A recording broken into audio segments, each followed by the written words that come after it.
주님의 귀한 자리에 참 잘 오셨습니다. 여러분, 한 가지 묻겠습니다. 요즘 여러분을 기쁘게 하는 것이 무엇입니까? 저 빼고 여러분을 기쁘게 하는 것이 무엇입니까? 한번 생각해 보세요. 요즘 나를 미소 짓게 하는 것이 무엇인지 한번 생각해 보시기 바랍니다. 여러분의 가족입니까? 네. 아닌 분들도 있겠죠. 혹은 맛집입니까? 맛집? 어제 먹었던 맛있는 점심? 혹은 저녁? 아니면 오르락 내리락하는 집값입니까? 역시 오르락 내리락 할 수 있는 주식입니까? 아멘. 혹은 주변 사람들과의 관계입니까? 그것 때문에 기쁩니까? 여러 가지 것들이 있을 수 있겠지요. 그런데 제가 지금 나열해 드리는 것들, 주식, 맛집, 집값, 주변 사람들과의 관계, 그리고 가정, 이 모든 것은요, 여기서부터 내가 누릴 수 있는 기쁨은 다분히 조건적입니다. 조건이 충족되어야 기쁨을 취할 수 있는 것들이란 얘기죠.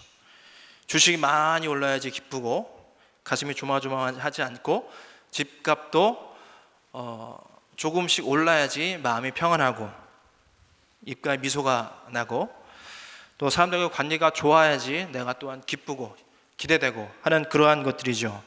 다 조건적이라고 할 수 있습니다.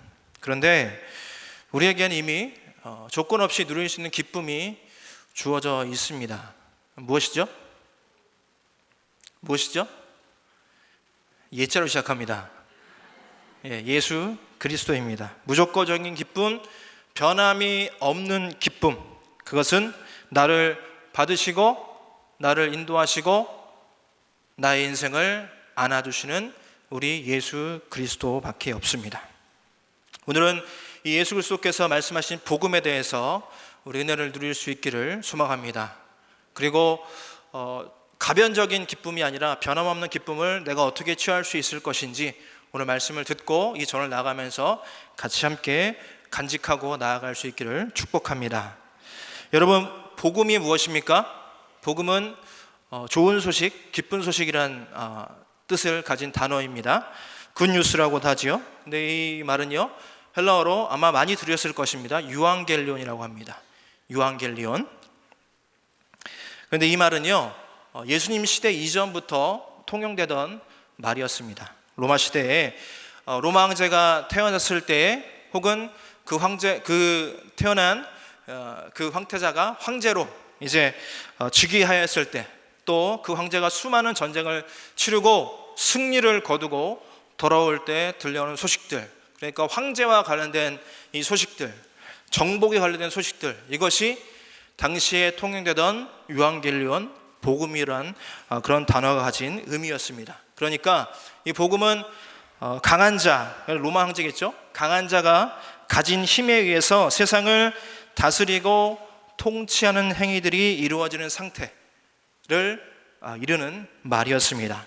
그런데 예수님 시대에 예수님의 사랑을 경험하고 또 예수님의 은혜를 경험했던 제자들이 이제 예수님 돌아가신 이후에 부활하시고 복음을 전하러 다닐 때에 그들이 생각하기에 인간에게 필요한 진정한 유앙겔리온, 진정한 복음은 예수 그리스도의 십자가를 통해 전해지는 하나님의 사랑이다 라고 결론을 내리고, 이것을 유앙겔리온, 당시에 통용되던 복음이라는 단어 안에 담아서 복음을 전했던 것입니다. 우리가 지금 그 은혜에 의해서 구원을 받고 영생의 은혜를 허락받은 그 복음을 그렇게 바꾸어서 전했던 것입니다. 그러니까 로마의 복음이요, 예수 그리스도의 복음으로 바뀌어져서 지금 우리에게도 전해 내려오는 것입니다. 사람에게 진짜 좋은 소식은요, 그 사람의 존재 그 자체로 하나님이 받으시고 사랑하신다는 사실을 아는 것입니다. 잘 기억하십시오. 우리에게 가장 기쁜 소식은 내 존재 그 자체로. 여러분의 얼굴 한번 보십시오. 볼 수가 없죠? 한번 떠올려 보십시오. 거울 속에 있는 내 모습.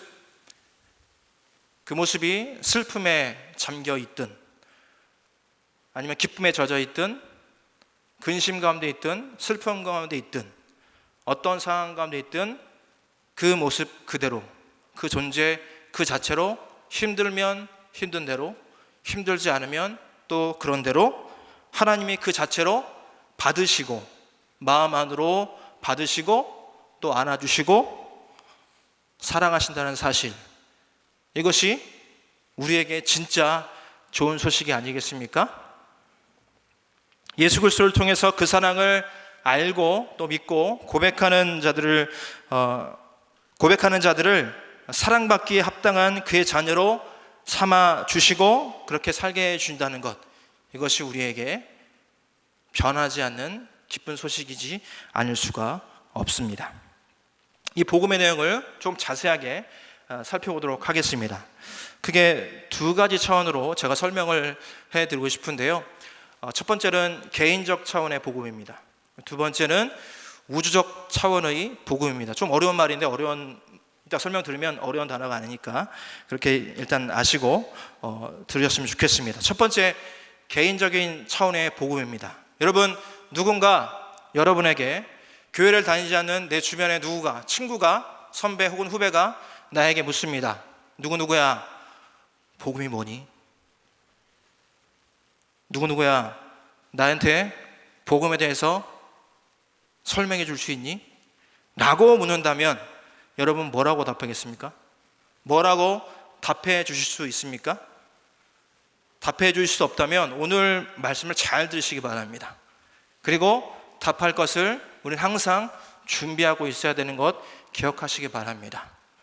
왜냐하면 내가 부족하게나마 답해 준 것 그 하나로 복음이 또 전해지기 때문입니다.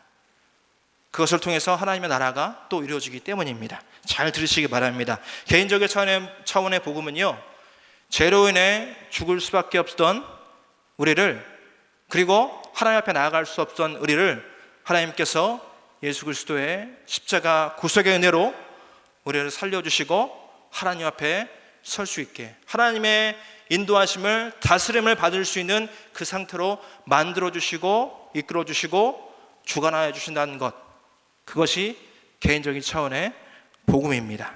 그래서 우리는 구원을 받았고 영생을 받게 되었습니다. 영원한 생명을 받게 되었습니다. 그리고 새 생명과 새 호흡을 우리가 부여받게 되었습니다.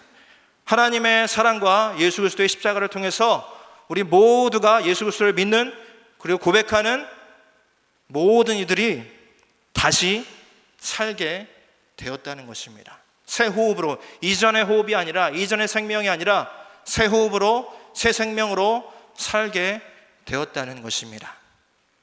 그런데 이 부분에서요, 누군가에게 내가 이것을 말해줬는데 그대로 그 자리에서 전달되는 질문이 있습니다. 어떤 질문이요? 아마 경험이 있을 수도 있겠습니다. 여러분들께서, 야 근데 누구누구야, 나는 괜찮게 산 것 같거든? 난 죄인이 아니거든? 왜 자꾸 교회에서는 죄인이라고 하는 거야? 왜 죄책감을 주어서 굉장히 불쌍한 사람으로 만드는 것이냐?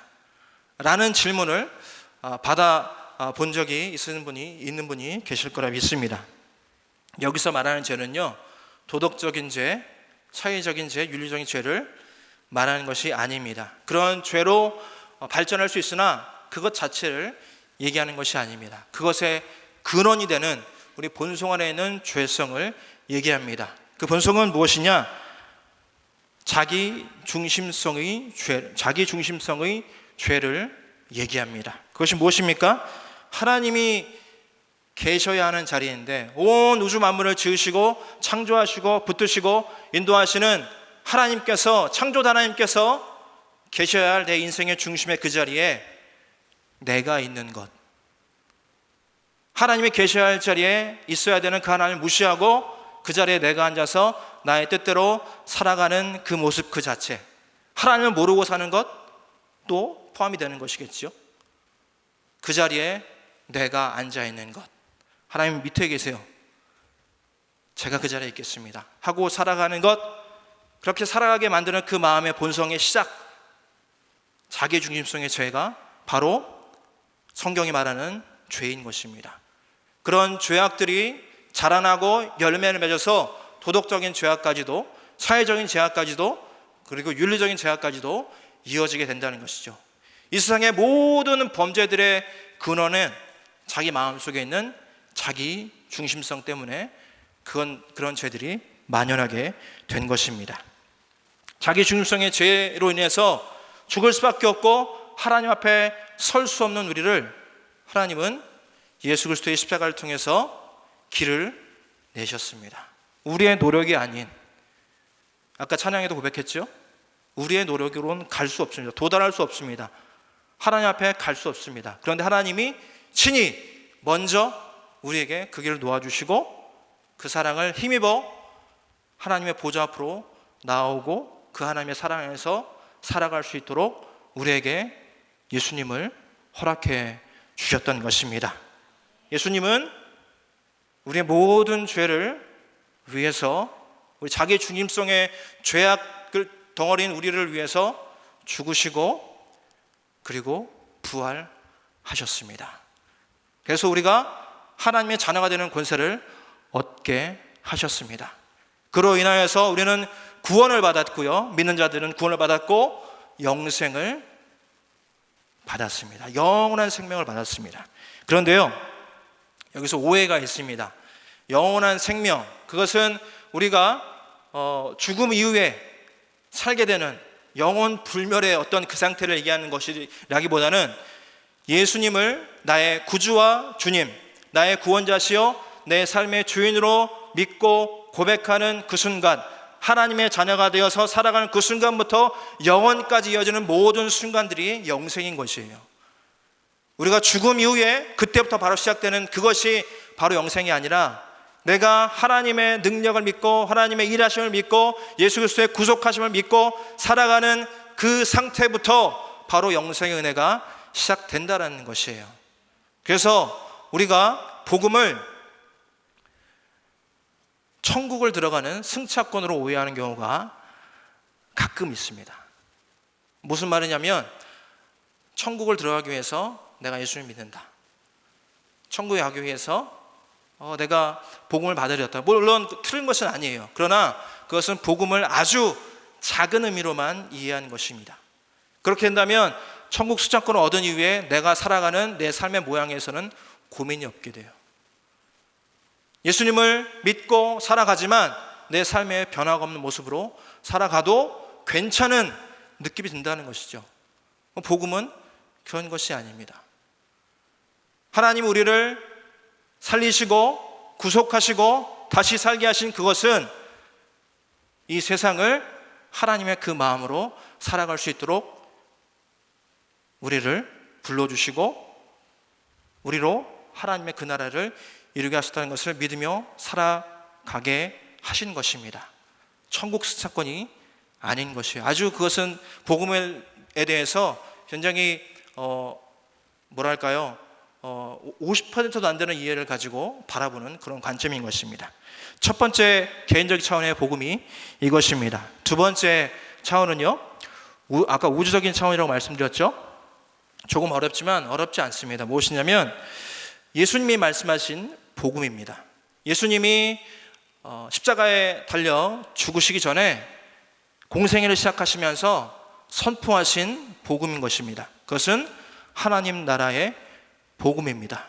예수님은 공생애를 시작하시면서 그리고 돌아가실 때까지 제자들과 함께 공생애를 사시면서 말씀을 전하시면서 사역하시면서 병자들을 고치면서 천국 하나님의 나라를 선포하셨습니다. 마가복음 1장 14절인데요, 같이 한 목소리로 같이 읽어보겠습니다. 이르시되 때가 찼고 하나님의 나라가 가까이 왔으니 회개하고 복음을 믿으라 하시더라. 이게 예수님께서 공생을 시작하시면서 처음으로 선포하신 말씀입니다. 하나님의 나라가 나를 통해서 이제 왔는데 너희가 그 하나님 나라에 들어오라, 이 초청을 하고 계신 것이에요. 예수님 살아가시면서 사역하시면서 이것을 계속해서 선포하셨습니다. 마태복음에서는 이것을 천국이라고 말씀하시면서 우리에게 초청하셨습니다. 그런데요, 예수님의 제자들은 이제 예수님이 사역하시고 그리고 십자가를 지시고 죽으시고 부활하신 모습을 다 본 사람들이잖아요. 그들이 예수님이 말씀하신 그 하나님의 나라가 예수님의 십자가의 죽음과 부활을 통해서 이루어졌다고 보고서 그 이후에 사도행전을 통해서 우리가 확인할 수 있는 것처럼 말씀을 전하고, 그 말씀이 팔레스타인 지역을 넘어서 유럽을 통해서 저 북미, 그리고 지금 우리에게까지 전해지는 그 복음이 전파되는 그 시작점을 바로 하나님 나라의 복음을 전하면서 그렇게 시작했다라고 우리가 이해하면 되겠습니다. 복음을 전하면서 예수 그리스도의 십자가 구속의 은혜를 중심으로 선포하게 된 것, 그것이 바로 앞서 말씀드린 개인적 차원의 복음이고요, 우주적 차원의 복음은 예수님께서 말씀하신 하나님 나라의 복음. 하나님의 나라는 무엇입니까? 하나님이 다스리는 곳, 하나님이 통치하시는 곳, 그것을 하나님의 나라라고 합니다. 우리의 마음이 될 수도 있고요, 내가 발을 딛고 서 있는 그곳, 나의 가정, 나의 일하는 곳, 내가 가는 그 얻은 곳이 다 하나님의 나라가 될 수 있습니다. 하나님의 뜻대로 사는 사람을 통해서 바로 그 현장이 하나님의 나라가 되는 것이에요. 예수님은 바로 하나님 나라 안으로 우리가 들어오기를, 그 하나님 나라를 이루기를 말씀하셨던 것입니다. 그런데 이것을 예수님의 제자들은 이미 예수님께서 그 말씀하신 하나님의 나라가 예수님께서 죽으시고 부활하시면서 이미 이루어졌다고 하시면서 앞서 말씀드린 개인적 차원의 복음의 내용들을 전하였던 것입니다.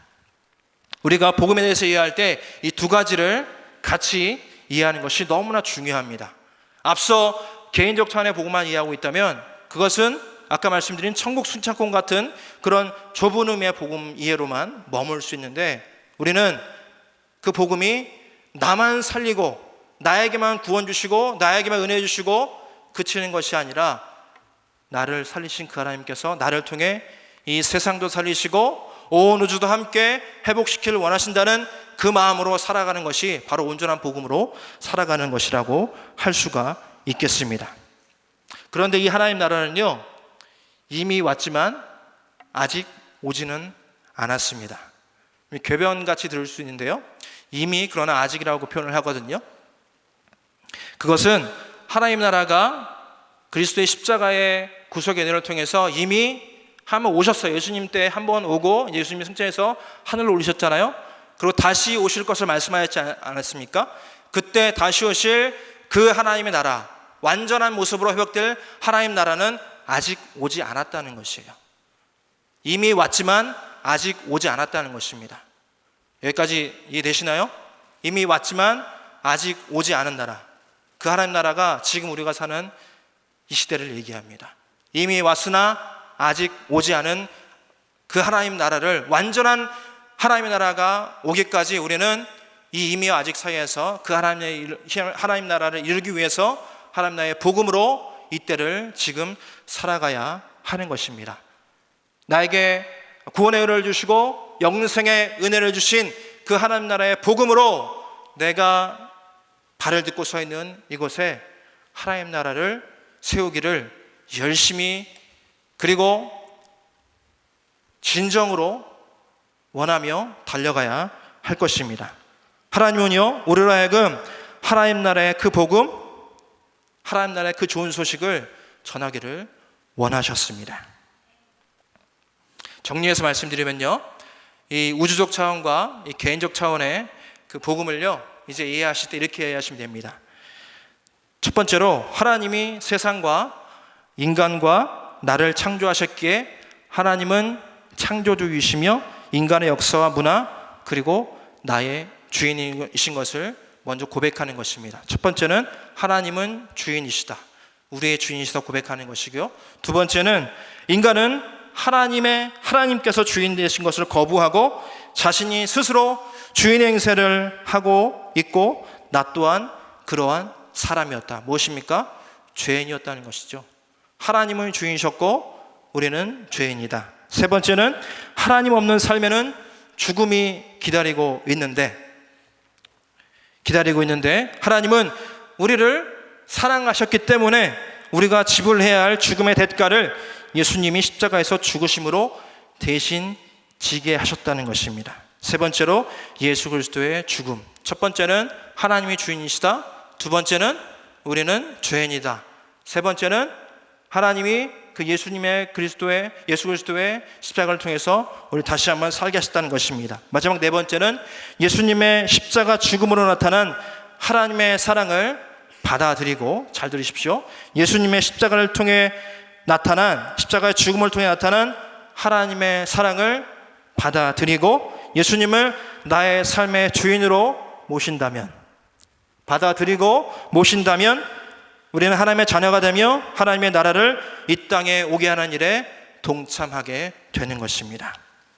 바로 그리스도인이 되고 하나님 나라의 일원이 된다는 것이에요. 이 네 가지 차원만 알고 있으면 복음을 개인적인 차원과 우주적 차원으로 함께 이해하는 것이 되겠습니다.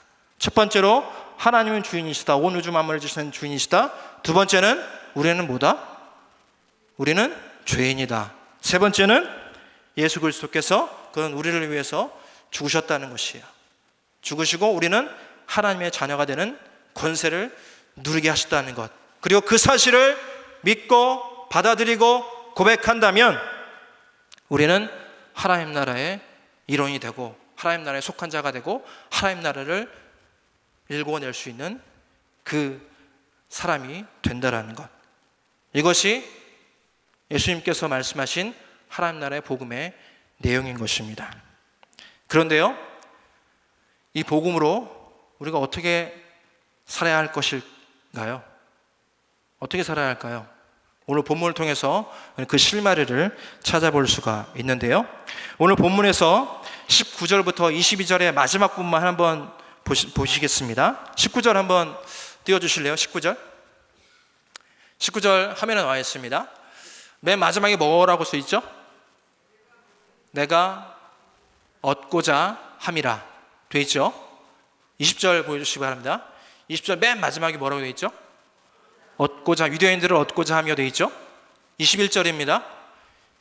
율법 없는 자를 마지막에 얻고자 함이라. 22절입니다. 악한 자들에게 내가 악한 자가 된 것은 얻고자 하고, 맨 밑에 몇 사람이라도 구원하고자 함이니 라고 얘기하고 있습니다. 오늘 본문의 얘기는요, 이 바울이 예수 그리스도를 전하며 살아가는 삶을 살면서 평생 동안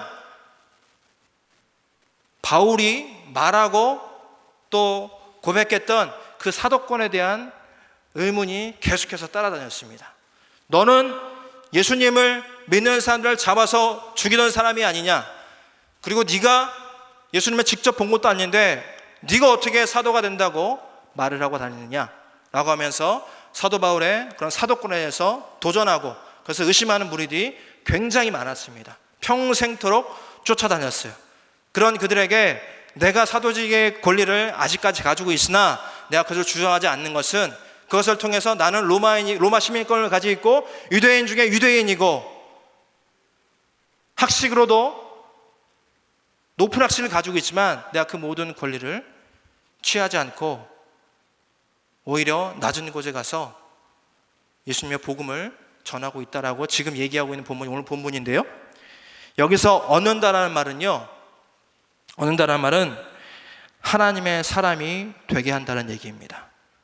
하나님의 사람이 되게 한다, 혹은 하나님의 사랑을 아는 사람이 되게 한다, 그리고 복음을 듣고 복음으로 사는 사람이 되게 한다 라는 의미를 담고 있는 표현입니다. 그러니까 모든 사람, 유대인, 율법 아래에 있는 자, 율법이 없는 자, 약한 자, 모든 사람들을 하나님의 사람이 되게 하는데 나의 모든 것을 바치고 지금 이렇게 내가 복음을 전하고 있다라고 얘기하고 있는 것입니다. 복음을 전하기 위해서, 하나님 나라의 복음을 전하기 위해서 나의 모든 것을, 나의 모든 권리를 포기한다라고 얘기하고 있는 것입니다. 이것을 정리하면서 마지막 23절에 이렇게 표현하고 있습니다. 23절 한번 보겠습니다. 23절입니다.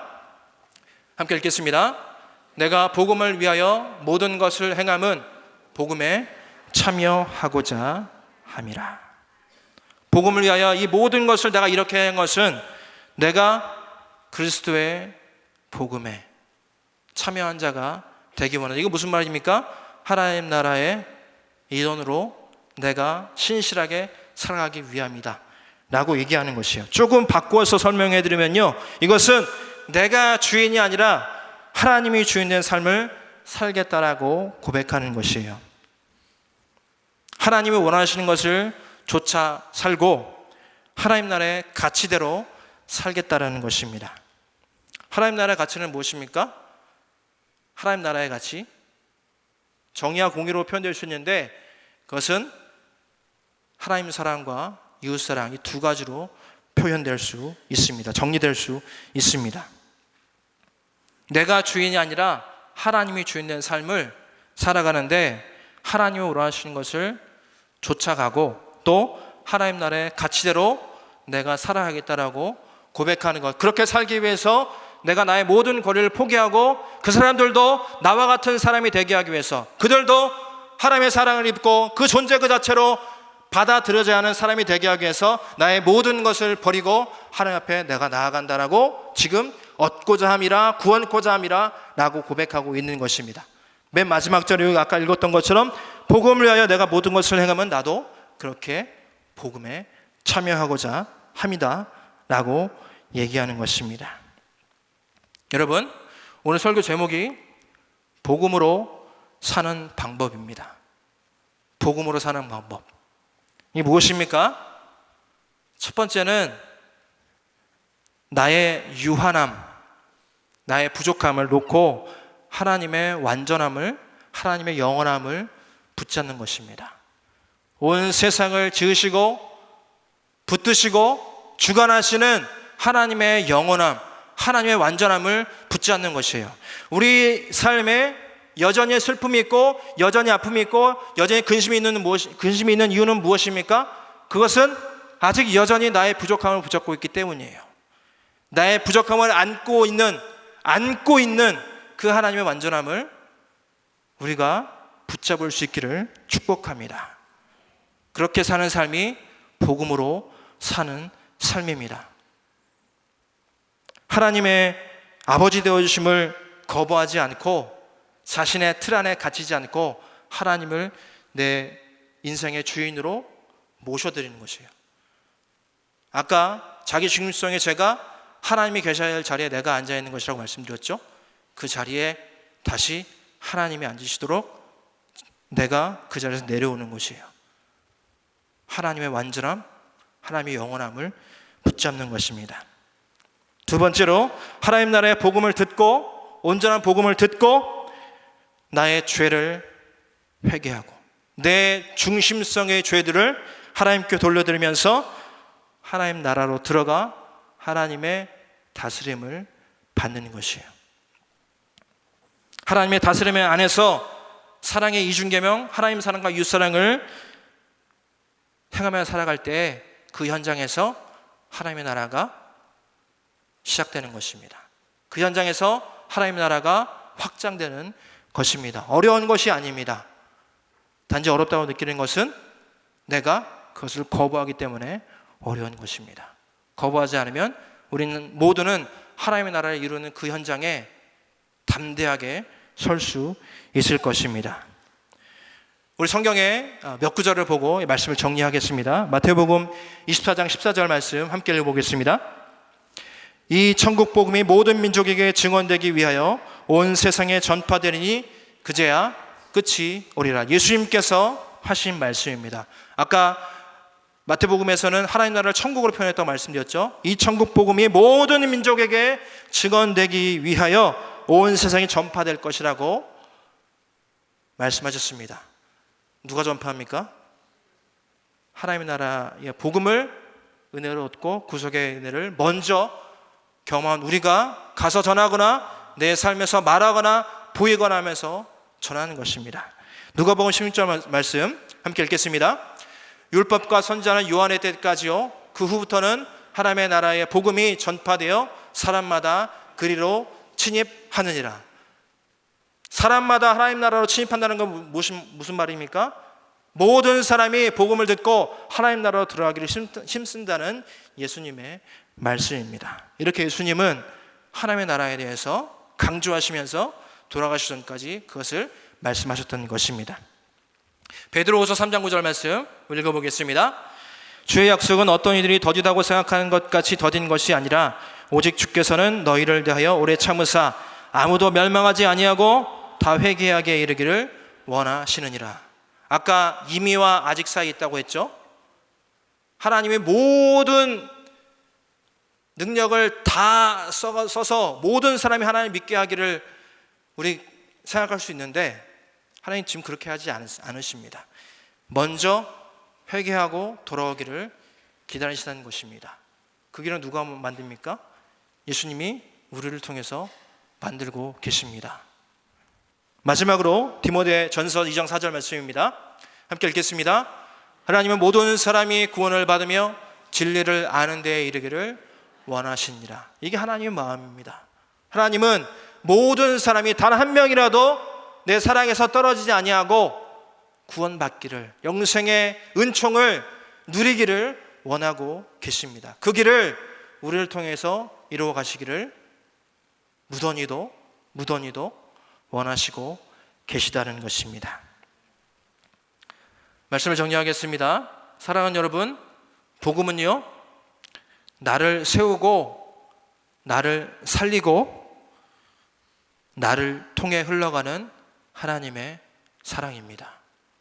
잘 들으세요. 복음은 나를 세우고 나를 살리고 나를 통해 흘러가는 하나님의 사랑입니다. 내 안에 머물고 있는 하나님의 사랑이라면 그것은 하나님의 사랑이 아닙니다.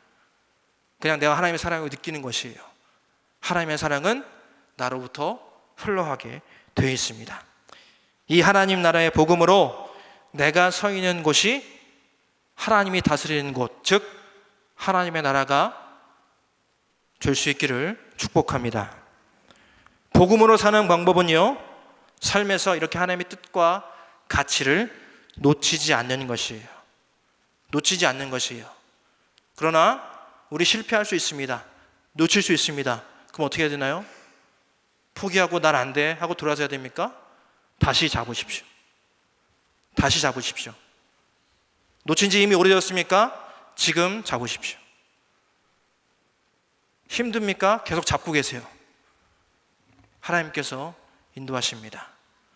그 모습 그 자체로, 부족하지만 그렇게 붙잡고 있는 그 모습 그 자체로 하나님 받으시고 사랑해 주시고 인도해 주십니다. 너 그거밖에 못하니? 왜 그거밖에 안 돼? 왜 그렇게 살아? 라고 하나님 책망하실까요? 그래, 그렇게 조금이라도 나오는 너 모습, 너의 모습 내가 사랑한다. 그래, 좀만 더 힘을 내봐. 이렇게도 말씀하시지 않을까요? 우리 실패할 수 있지만 다시 그것을 붙잡을 수 있기를 축복합니다. 내가 복음으로 변화되고 그 변화된 기쁨을 내 주변의 사람들과 환경이 경험하게 할 수 있기를 축복합니다. 잘 들으십시오.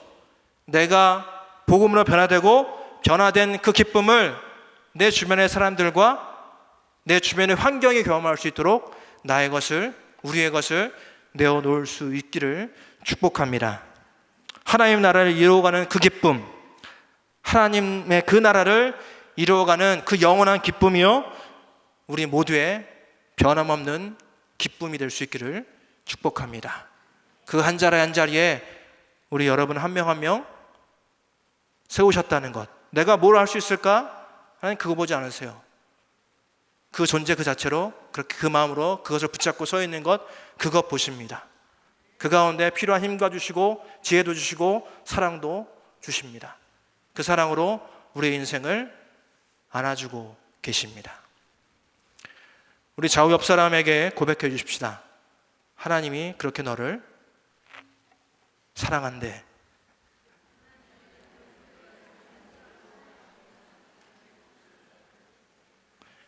그 기쁨으로, 변함없는 기쁨을 우리가 누리며 또 흘러보낼 수 있는 저와 여러분 될 수 있기를 축복합니다. 기도하겠습니다. 하나님 아버지, 하나님의 나라를 이루어가는 기쁨이 우리 모두의 변함이 없는 기쁨이 되게 하여 주시옵소서. 그 하나님 나라의 복음으로 나의 삶 안에서 하나님의 뜻과 가치를 놓치지 않고 붙잡을 수 있는 우리 모두가 되게 하여 주시옵소서. 예수님의 이름으로 기도드리옵나이다. 아멘.